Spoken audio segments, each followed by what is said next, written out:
Luna Snow is debuting in Marvel Snap, but is she the standout choice in this Spotlight cache? With Lady Deathstrike and X-23 also in the mix, I'll break down each card, share my Luna Snow theory crafted decks, and decide if she's worth unlocking. Let's dive into this icy Spotlight lineup. So here is the overall Spotlight. We have Luna Snow, which is going to be a ramp card. Now, it's ramp for both you and your opponent, but presumably you've built the deck specifically for that. I expect in the first week, though, a lot of mirror matches, so everybody will have their deck built the same way to take advantage of that extra energy, or a lot of players will. So just keep that in mind during her first week in release. There's Lady Deathstrike, a very fringe, very off-meta destroy card that isn't used much at all. She is Series 4. And then there is also X-23, which is a fantastic card in destroy. It is in almost all of the top tier destroy list, the meta destroy list. So a very strong card in her own right. Luna Snow is an on-reveal card who adds an ice cube to either side of her location. What that means is if you play her on the left location, a single ice cube gets added for both players in the middle. The same is true if you play her on the right. If you play her on the middle, an ice cube is added on both locations, left and right, for you and your opponent, meaning you get +2 energy. So I assume a good amount of players will be playing her in the middle, location permitting. But there also might be some strategies that exist just to get that single one, and you play her on the edges. We will ultimately see what happens. My thoughts on her is she is a very good ramp card. You do give your opponent extra energy. Some decks, that means nothing because they're already playing bigger cards. They're already kind of maxed out on energy. They can't slide in an extra card on energy if they have additional energy. So it just goes to waste. And so you just benefit one-sidedly. Other decks will be in perfect position to equally take advantage of that extra energy. So it's kind of matchup dependent, I think. But otherwise, it's a good ramp card. We have Electro, we have Wiccan. Sarah kind of works that way, right? Cost reduction. So there's a number of these ramp cards that are in the game, and she's just another strong option in that list. To briefly touch on the ice cubes specifically, at the start of each turn, you get +1 energy, and then you destroy this if your side is full here. So what that means is at every player, unless you destroy it on the exact same turn you play Luna Snow, which is possible if you have extra energy. If you play her and Electra at the same time, then you effectively can kill their ice cube before they get the bonus.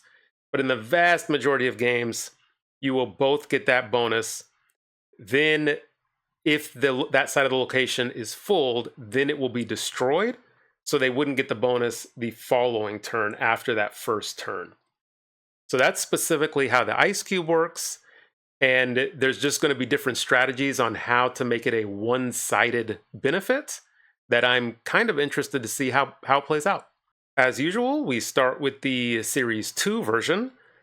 I low-key kind of like this version. I am a fan of Lockdown, as you can see. I have Storm and Professor X, and being able to get down an early Professor X, especially into let's say a Sunspot and a Medusa lane, even if you can get it down early, and now you can play Claw to get more power into the Professor X lane. Storm and Gamora is the new Storm and Jessica Jones combo. It's super powerful in its own right. I, of course, have Elektra here, which can take away the ice cube from the opponent. Shang-Chi is just my guy. There's armor to protect your Gamora, to protect an ice cube, right? It can't get destroyed if it's been armored. So you could Electra and then armor your lane. We'll see how effective that is. Nightcrawler can move around, move into a Professor X lane. Sunspot just can grow and soak in energy, power, and that is in the Storm and or Professor X lane. Not and or, just or. He can only be in one lane. And so I think this is a pretty good Series 2 deck, if I do say so myself. This Series 3 deck is spicy. So where my mind was going is just how can we get a bunch of big power down onto the board? And this kind of leads into the next deck I'll be showing. But to stick to pure Series 3, of course, let's just get Shang-Chi out of the way.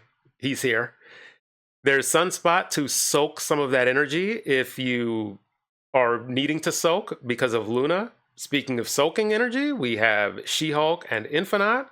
You can have 6 energy on turn 4, which means you can full pass on turn 4.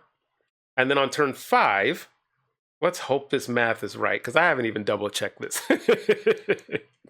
So on turn 4, you'll have 2 ice cubes. That's plus 2 energy. Plus the 4 is 6. You full float.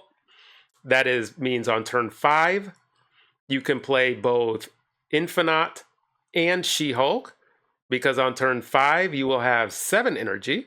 So you could also play another 1 cost. That's one path. On turn 4, I can play down an early Adam Warlock? What? Am I crazy? Yes. So, but that is a path here. Try to draw into more of your cards. You can lean into more of a destroy path in addition to your She-Hulk and Infinite with Killmonger. So we have the Ice Cubes, which are 1 cost. We have the Squirrel Girl and Iceman. You don't necessarily want to destroy Sunspot, but maybe you don't care because you haven't soaked a bunch of energy into them. And then you now get a discounted and or free death, depending on what the opponent is doing, what deck they're running. Debris furthers that goal. You can just finish off with a flourish on the last turn between She-Hulk, Infinite, and Death, and maybe even Shang-Chi. Now, speaking of Death, let's combine X-23 as well, which is in the spotlight. There's an argument to be made. I could put Lady Deathstrike in place of the Bucky Barnes slot. That was the one I couldn't quite figure out. That was the 12th card in this deck that I figured why not. I am a fan of Sabretooth. He is expensive. Luna Snow gives us extra energy, 6 energy on turn 4. So we can play Sabretooth and a Deathlock and get the Sabretooth destroy train going to build up power in the null. You see Squirrel Girl, X-23, and Hydra Bob. Hydra Bob's here just for destruction and power to build up our null. We have Death. We have Killmonger to destroy our 1 cost and our opponent's 1 cost. We have Bucky, of course, to be destroyed and turn into the Winter Soldier. And this is just a interesting take on destroy that I'd be interested in exploring. Now, if I had the cards in this deck, personally, this would be the deck I would be most excited to try out with Luna Snow. Wiccan is a personal favorite of mine. I did not get Gore myself. He's a very powerful card. This deck has on-reveal cards. Your opponent's deck has on-reveal cards. Supergiant isn't a very popular card, but when you combine her with Daredevil, you can see what they have played underneath the Supergiant effect. Therefore, you know if you want to Alioth that lane or not, or maybe Cosmo that lane if it's a powerful on-reveal. There is Thena and the Kitty Pryde package. Just build up a big Thena. We have Quicksilver here to help enable Wiccan. Hawkeye Kate Bishop is here to kind of serve the same purpose. Another card I do not have. And Alioth and Red Hulk finish out the high end of our curve, which again, we can play some of those cards earlier because of Luna Snow. And this is a super interesting deck for me, and I would love to give it a try. Now, I referenced it earlier in my Destroy deck version of Luna Snow. Lady Deathstrike has her uses. It's good against, let's say, discard, getting rid of a Dracula, Living Tribunal, getting rid of an Iron Man. There are some strong uses, but it is way too situational that she barely sees play, and it's just tough to recommend her. And I think I created a deck on this channel with her in it because all I do is off meta. And she felt good in that deck, if memory serves. My memory isn't what it used to be. But overall, she just is not a great card.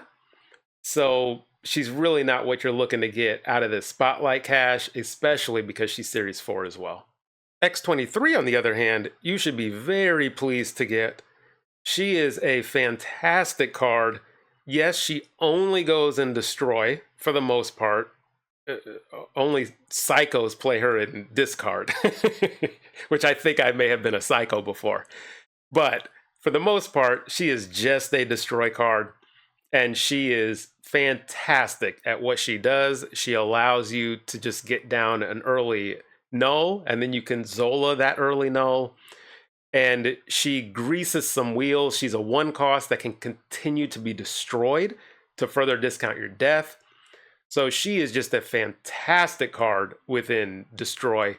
And if you play Destroy, if you've ever wanted to play Destroy, the best versions of Destroy have her in the deck. Even my off-meta versions have her in the deck. She is just too good to leave out of Destroy lists. So will Nerd Dynamite be picking up Luna Snow? That is a no. I will be passing on Luna Snow. While she is I expect her to be a good card, a decent card, dare I say even a strong card. For me, I have never personally resonated with ramp cards. Oh, Corvus Glaive is a ramp card that I forgot to mention, specifically for discard. It's not like I don't hate ramp. It's just a specific style that I personally am not a huge fan on. So I fully expect to pass on Luna Snow, probably because I will want to pick up multiple other cards this season over her. So she is just a pass for me. So to recap, Luna Snow is a strong card. X23 is a very strong card and very proven. You should not be disappointed to unlock either of them. And Lady Death